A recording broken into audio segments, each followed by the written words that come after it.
Agjencia Shtetërore e Kadastrës ka përfunduar digitalizimin e rreth 4.3 milion kartelave të pasurive të paluajtshme në të gjithë Shqipërinë, duke i kaluar të gjitha të dhënat nga regjistrat fizik në një sistem elektronik.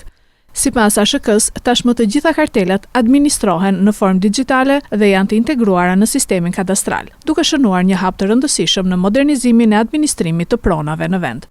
Institucioni thekson se ky investim do të përshpejtojë trajtimin e aplikimeve, do të ulë procedurat manuale dhe do të rrisë efikasitetin administrativ. Çdo kërkesë për pajisje me kartel pasurie do të përpunohet tashmë drejt për drejt në sistemin elektronik, pa qenë e nevojshme konsultimi i regjistrave fizik, çka pritet të ulë kohën e shqyrtimit dhe të minimizojë gabimet në përpunimin e të dhënave. Po ashtu çdo regjistrim apo transakcion mbi pasurinë do të pasqyrohet menjëherë në regjistrin elektronik, duke garantuar më shumë transparencë, gjurmëeshmëri dhe siguri juridike për të drejtat e pronësisë.